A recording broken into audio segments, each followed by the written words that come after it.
The jungle was silent, too silent for war. Only the sound of insects and the distant crackle of burning leaves broke through the heavy humidity that hung over the Solomon Islands. The year was 1943. A small unit of Japanese soldiers moved cautiously through the abandoned Allied supply depot, their rifles ready, their eyes sunken with exhaustion. They had been fighting for weeks with little food, their stomachs tied in knots from hunger and malaria. Many hadn't eaten a full meal in days. They expected to find ammunition, maybe canned meat or hard biscuits if they were lucky. But what they found instead changed how they saw the enemy. Inside a torn cardboard box marked U.S. Army K-Ration, they discovered a world they didn't believe existed. Chocolate. Real chocolate. Wrapped neatly in foil, still dry despite the rain.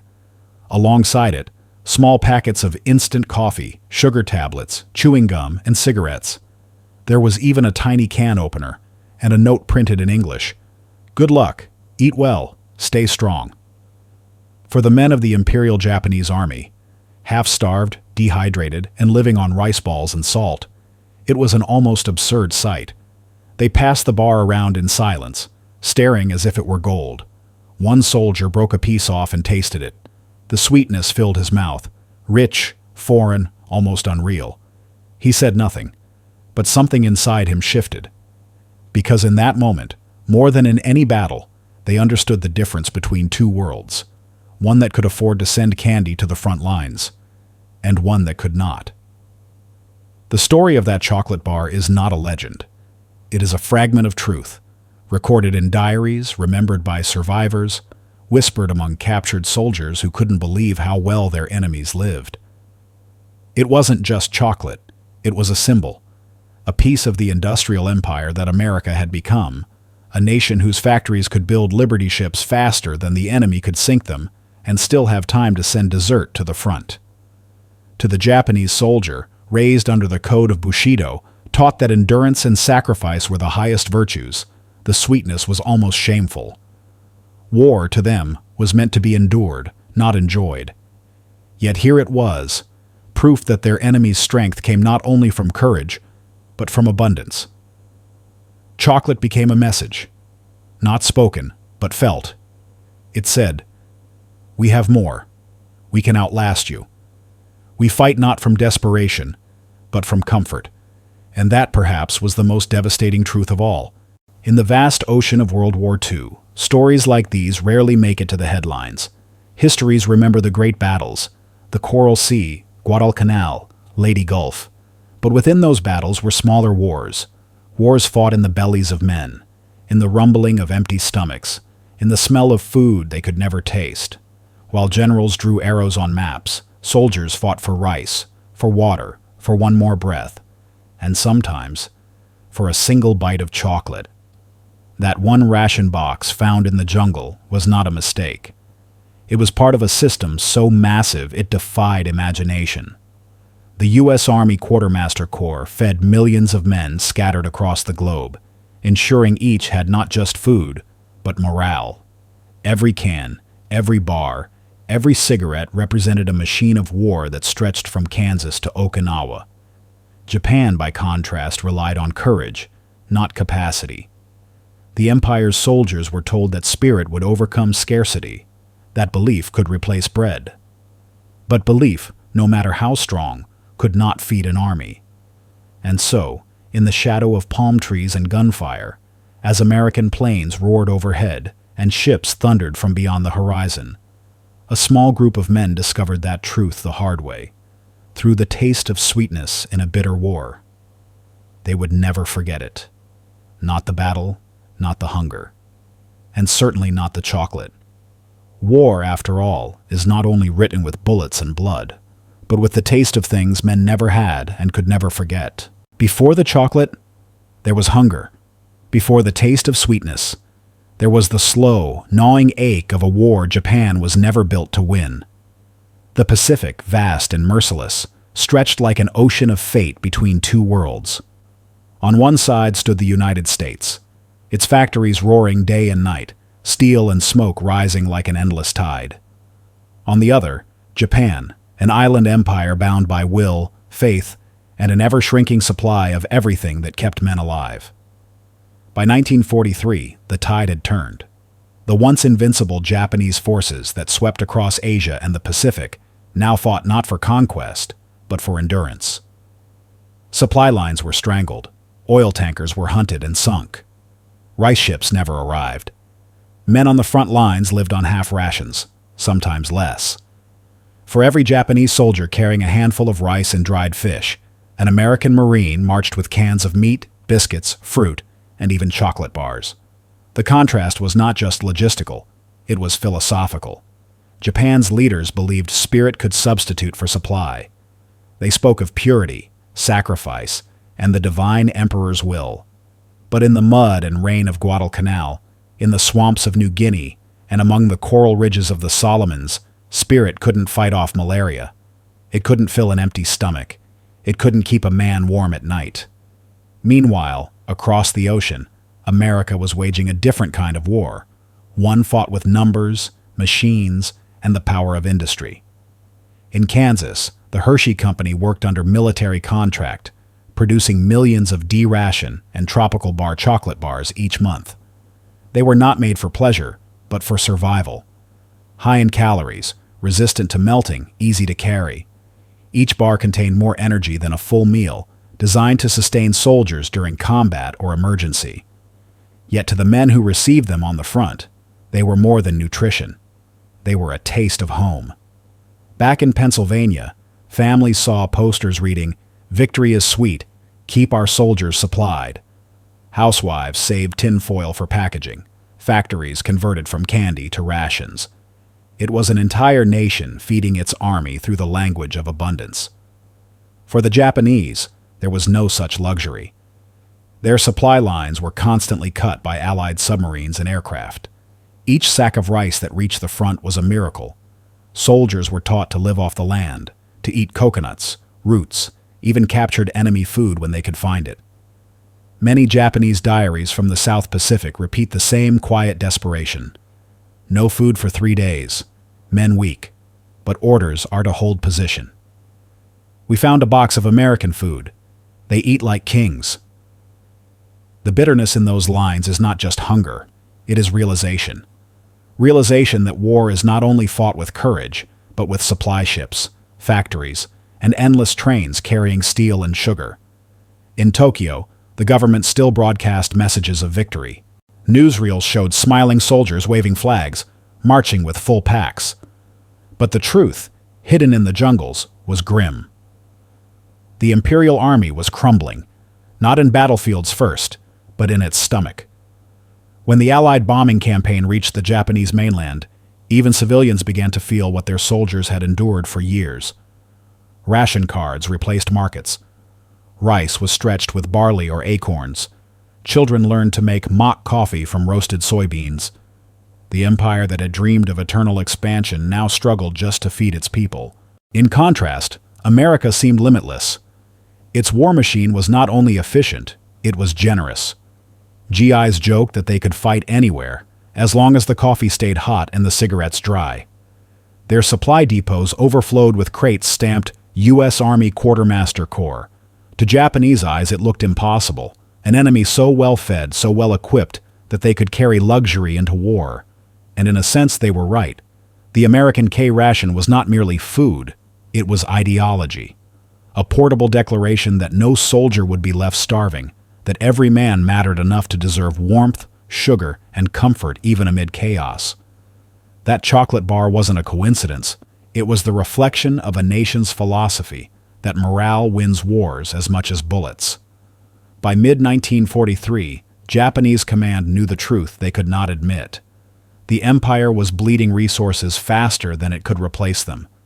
Their soldiers still fought with unbroken will, but their bodies could not follow. Behind every heroic charge lay fatigue. Behind every shout of "Banzai" was an empty stomach.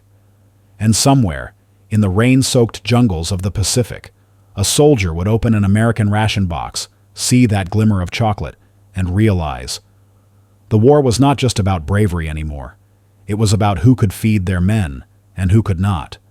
War was changing. It was no longer about territory. It was about endurance, about who could build, ship, and sustain. And Japan was running out of time. His name was Corporal Hiroshi Tanaka, 24 years old. Born in a small fishing village near Nagasaki. Before the war, he sold radios and dreamed of building one strong enough to reach the other side of the ocean. By 1943, Hiroshi found himself deep in the Solomon Islands, surrounded by humidity, mosquitoes, and the sound of distant American artillery.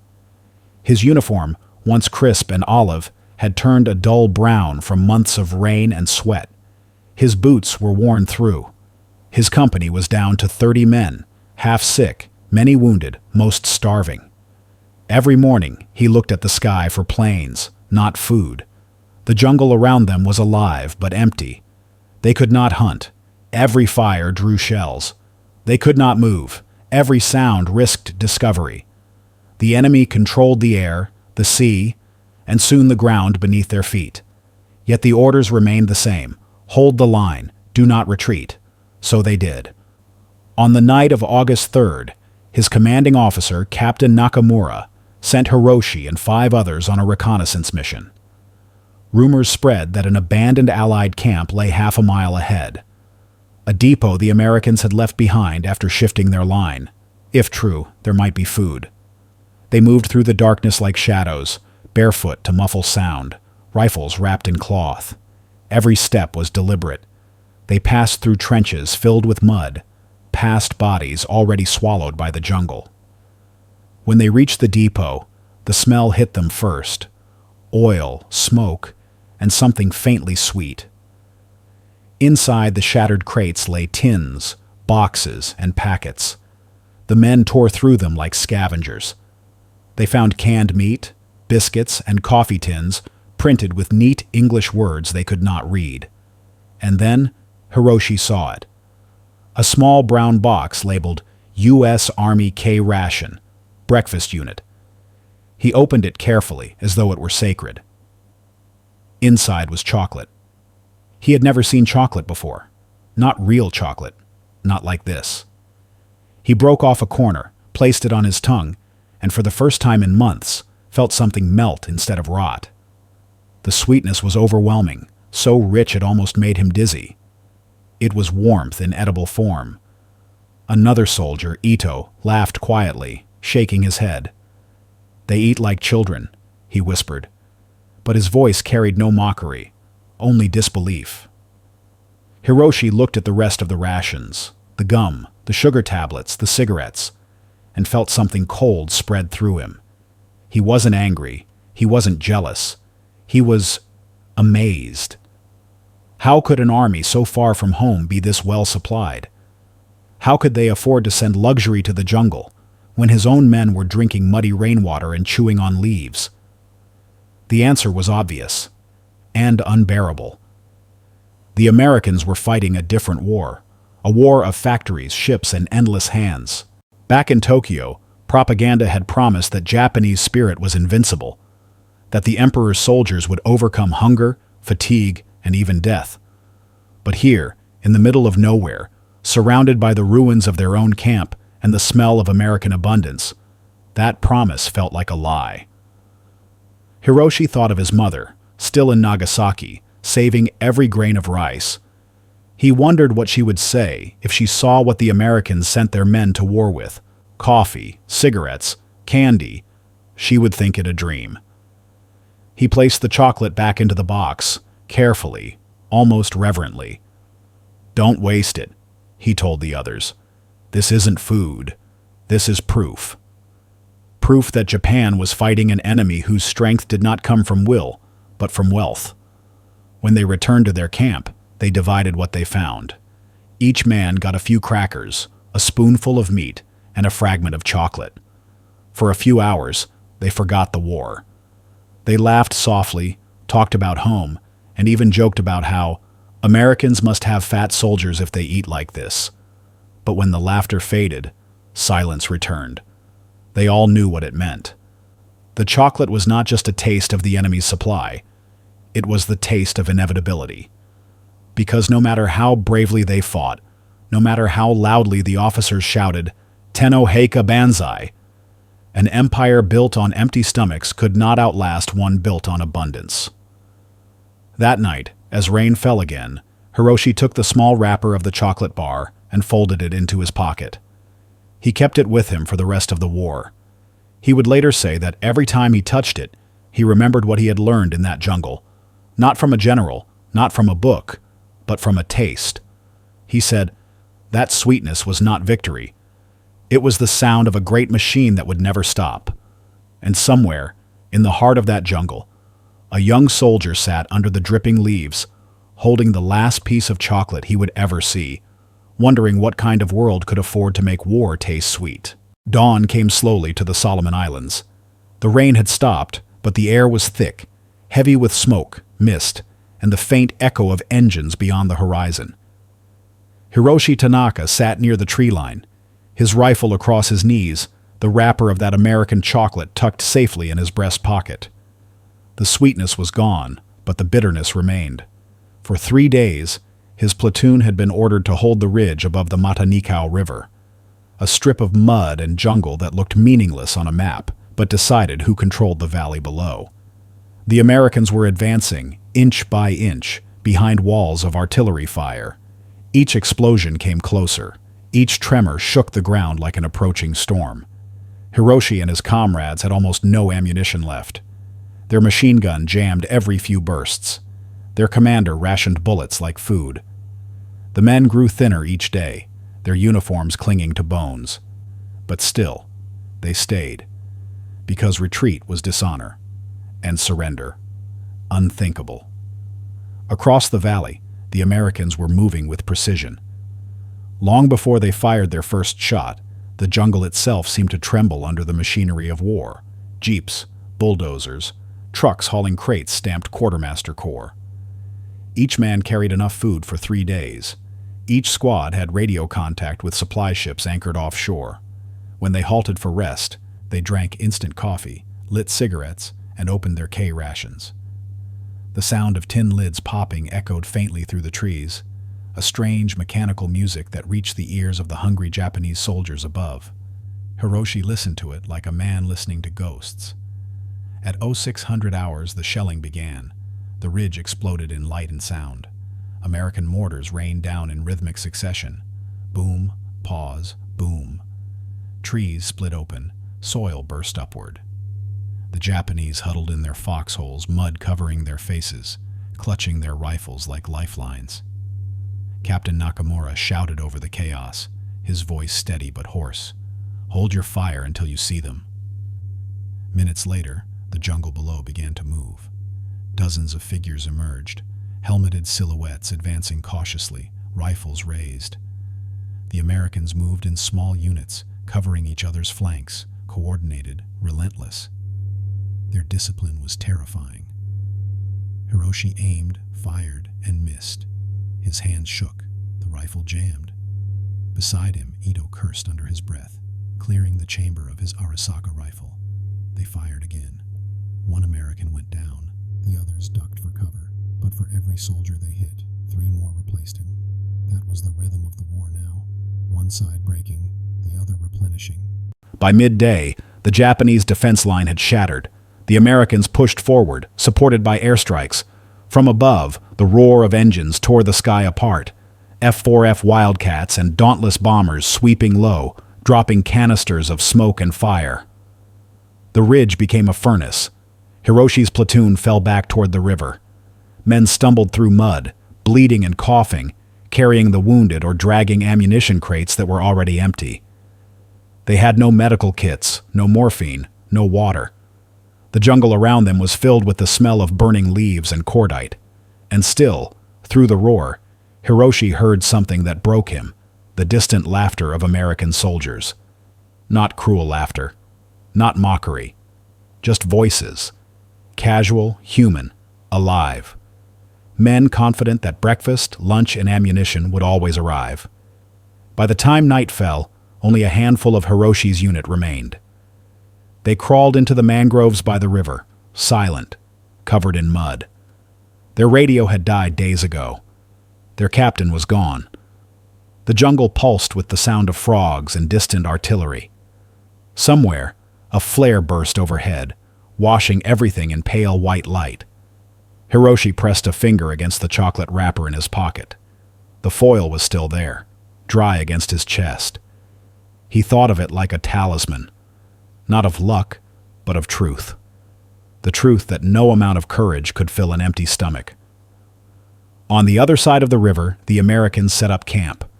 Their engineers dug trenches, erected radio antennas, and distributed rations. Soon, the smell of coffee drifted across the water. The GIs sat in groups, eating from tins, joking, cleaning rifles. For them, this was another day, another small push in an endless campaign. Private William Carter, 2nd Battalion, 5th Marines, wrote in his diary that night, "We took the ridge today. The Japs fought hard. When it was over, we found their camp, empty, silent. We even found one of ours, a K-Ration box. Looks like they opened it. God, I wonder what they thought when they saw the chocolate." He didn't know that, a few hundred yards away, the man who opened it was still alive, shivering under a tarp of leaves. The following morning, Hiroshi's group tried to retreat north toward the coast. But by then, the Americans had surrounded the valley. Planes strafed the trails. Naval guns fired from offshore, cutting off escape. One by one, the men fell, some from bullets, some from exhaustion. Some simply lay down and never got up. By dusk, Hiroshi was alone. He crawled into a hollow tree trunk, clutched his rifle, and waited. The sounds of battle faded. The rain began again, gentle, relentless. In the dim light, he took out the chocolate wrapper and smoothed it open. The foil caught the last glimmer of the setting sun, a tiny reflection of everything his empire could not produce. He stared at it for a long time, then folded it back carefully. In that silence, he understood. The Americans weren't just fighting to win battles. They were fighting to make sure every man, even on the edge of the world, never forgot what home tasted like. The next morning, a Marine patrol found him. Weak, disarmed, barely conscious. He didn't resist. When they searched his pockets, they found no maps, no letters, only a single folded chocolate wrapper. War had moved on. The ridge was just another mark on the map. But for one soldier, it was where faith met reality, where hunger learned the language of industry, where the sweetness of chocolate became the bitter taste of truth. When Corporal Hiroshi Tanaka opened his eyes, the war was silent.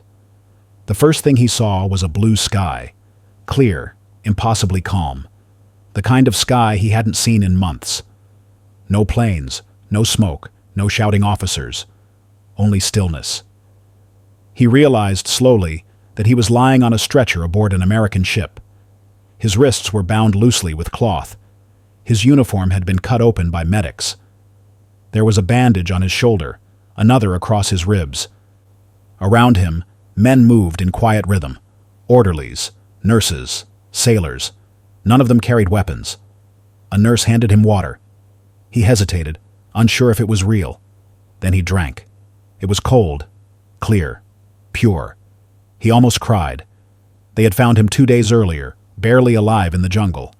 He had expected a bullet or a bayonet. Instead, the Marines gave him water. They carried him to a field hospital near the beach, then to a transport ship bound for Guadalcanal. Hiroshi didn't understand. The Americans were his enemy, yet they fed him, cleaned his wounds, even spoke softly to him, as though he were simply another man who had fallen in the same storm. War, he thought, was a strange thing. It could turn men into beasts, and then, sometimes, back into humans again. On the second night aboard, a young American sailor approached him. He couldn't have been more than 19. Blonde hair, freckles, a drawl that Hiroshi couldn't place. The sailor smiled awkwardly, reached into his pocket, and handed Hiroshi something wrapped in foil. It was chocolate. Hiroshi stared at it, speechless. The sailor said something in English, something Hiroshi didn't understand, but the tone was kind, even apologetic. Then he smiled again, patted Hiroshi's shoulder, and left. Hiroshi sat there for a long time, staring at the small, shining square in his hand. The same object that had once symbolized power, now given freely by the hands of an enemy. He broke a piece, tasted it again, and for a moment, the ocean, the noise, the pain all disappeared.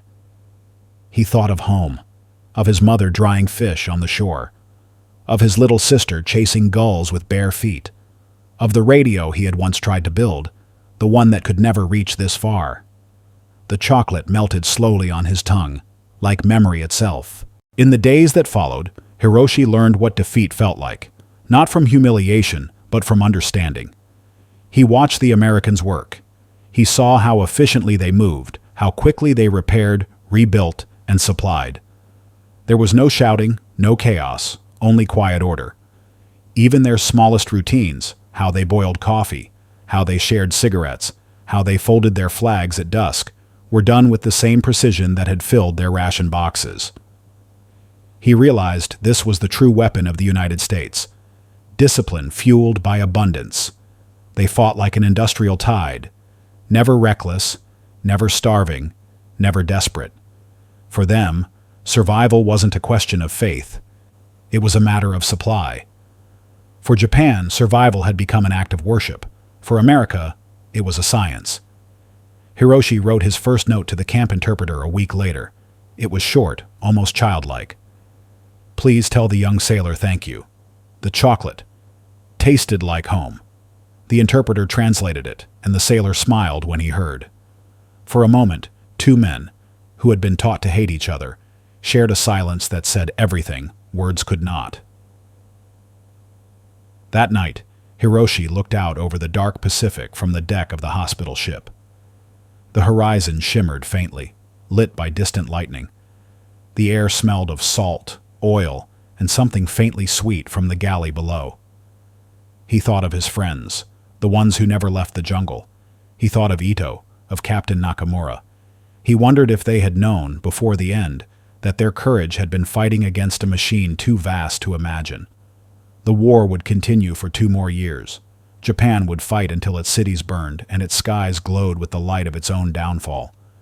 But Hiroshi's war ended on that deck, with a piece of chocolate and a sip of clean water. He never fought again. He became a prisoner of war in an American camp in Hawaii, where he worked quietly repairing radios, the same kind he once dreamed of building. Sometimes, while soldering wires, he would think of that wrapper, still folded inside his pocket.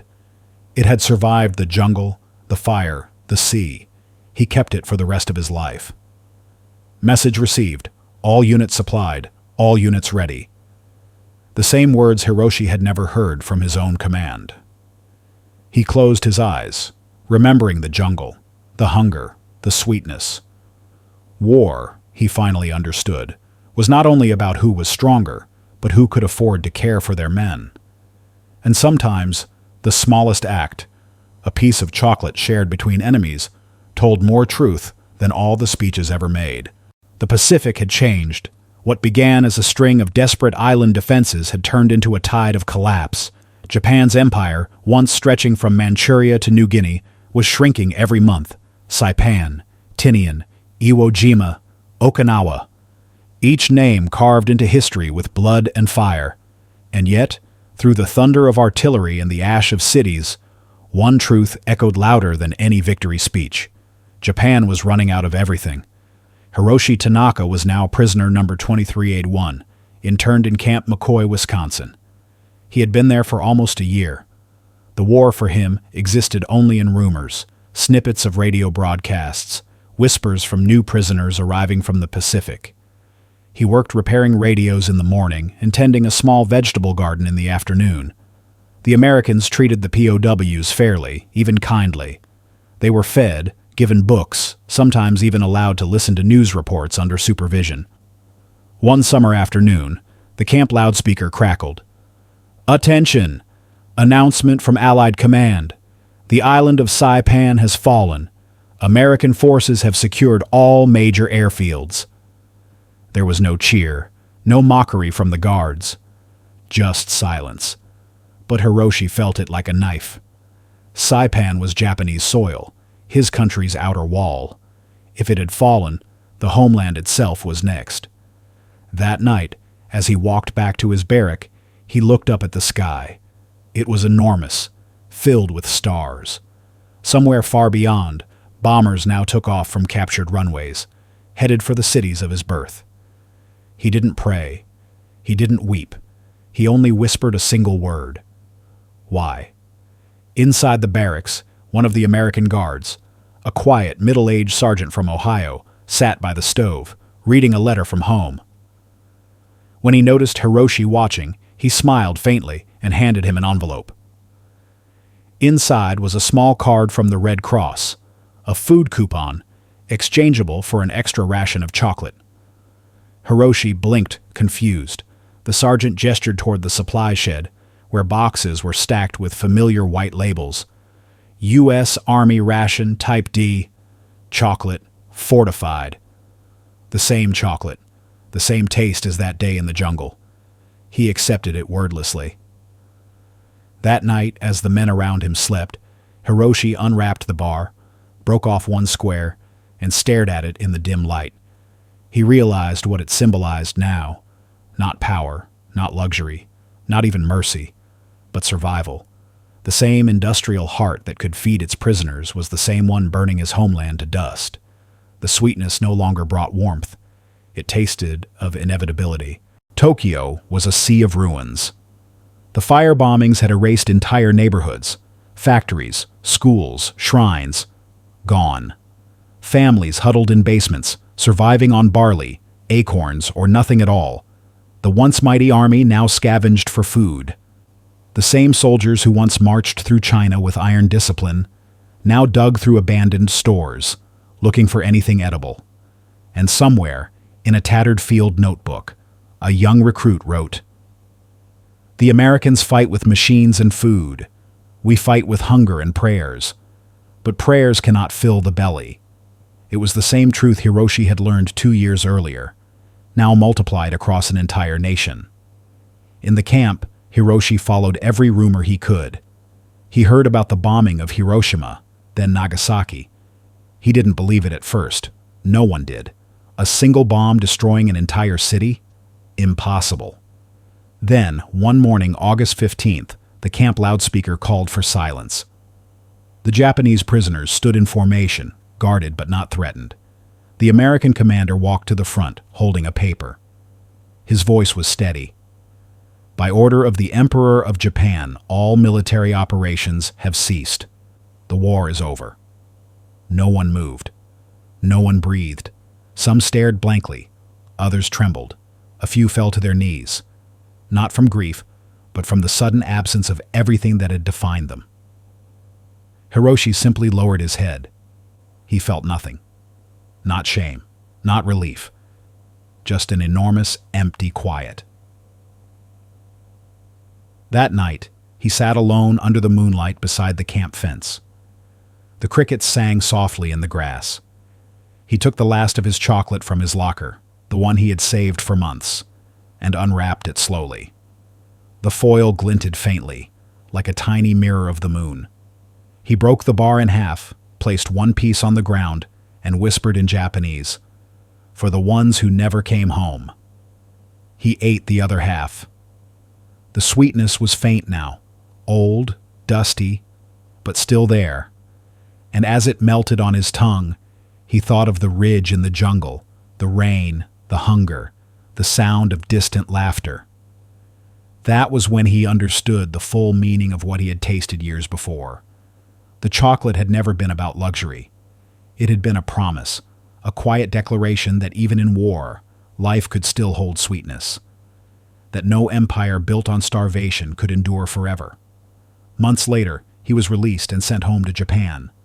The ship that carried him sailed through calm waters, past islands that had once been battlefields. When he stepped ashore at Yokohama, the city was unrecognizable, silent, broken, but alive. Children played among the ruins, chasing each other with sticks. Women were rebuilding walls from scraps of concrete.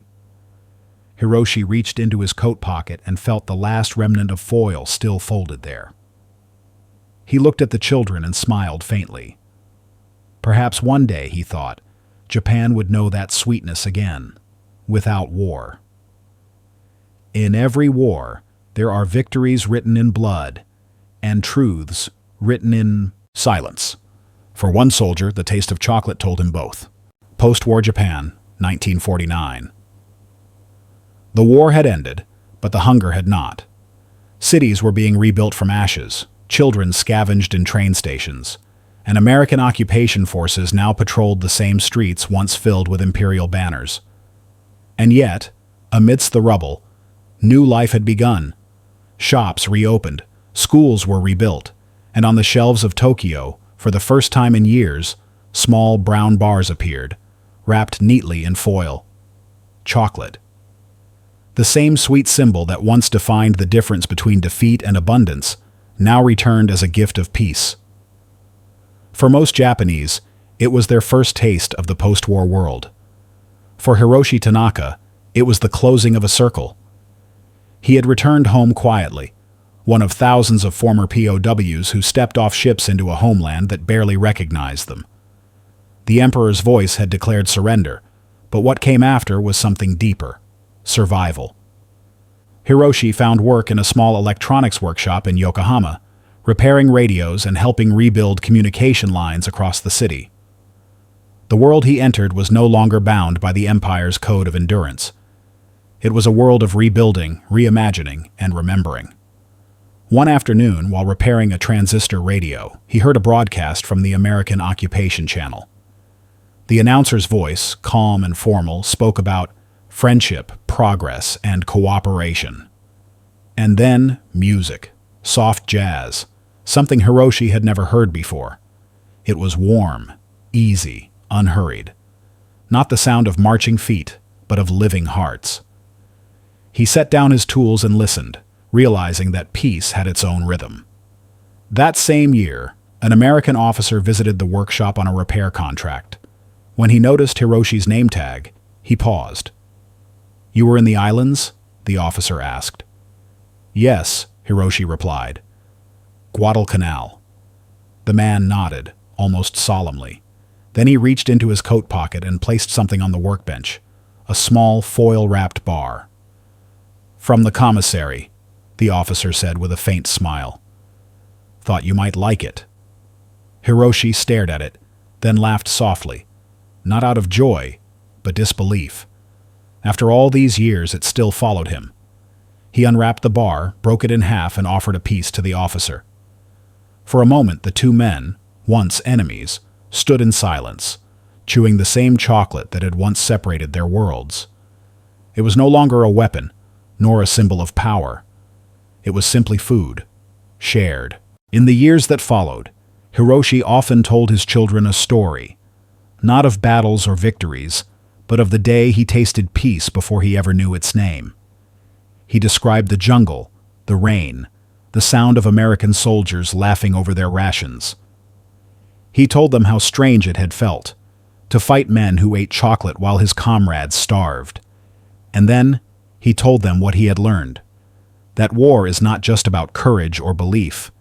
It is about what a nation values, whether it feeds its men with dreams or with bread. His son would later recall, "Father never spoke of hate, only of hunger, and how the smallest kindness can change a man forever." By the 1950s, Japan had begun its rapid transformation. Factories reopened. Trade returned. The same industrial energy that once built weapons now built radios, bicycles, and transistor TVs. Hiroshi's workshop grew into a small company. On his desk, he kept only two things: a soldering iron and a framed piece of crinkled foil, the original wrapper he had carried from the jungle. It was more than memory. It was a reminder that technology without humanity leads to ruin, that progress without empathy means nothing, and that even in war, the smallest human gesture can echo through generations. In 1960, Hiroshi visited a U.S. Naval Museum in Yokosuka. There, in a display case, he found an old K-Ration box, identical to the one his unit had discovered in the jungle 17 years earlier. The label was faded but clear: meal, Type K, breakfast unit. Inside, behind glass, were the same items: biscuits, coffee, gum, and a chocolate bar. He stood there for a long time, hands clasped behind his back. Visitors passed by without noticing. To them, it was just an artifact. To him, it was a lifetime. He whispered quietly, "You won the war before you even fought it." For millions of Japanese, peace began not with surrender, but with sustenance. The same chocolate that once shocked starving soldiers would soon fill the shelves of a new nation. From that sweetness came a lesson: that victory built on kindness endures longer than any built on fear. Hiroshi Tanaka died in 1988 at the age of 72. At his funeral, his grandson found the foil wrapper still folded inside a small wooden box, along with a note in careful handwriting. "Never forget. Even in war, humanity is what feeds the soul." The boy didn't fully understand it then, but decades later, when he told the story to his own children, the words carried the same quiet power they had in that jungle so long ago. Because the true legacy of that chocolate bar wasn't sweetness. It was understanding. Empires fall, battles end, but the smallest kindness endures. Sometimes the taste of peace comes wrapped in the simplest things, like a bar of chocolate. War ends on paper, but in memory, it lingers. The jungles of the Pacific are silent now. No more gunfire, no more shouting in the rain. Just the slow rhythm of waves washing over forgotten relics, helmets buried in coral, ration tins rusting in the sand, and bones of men who never came home. But among those remains lies something else: the story of how humanity survived its own darkness.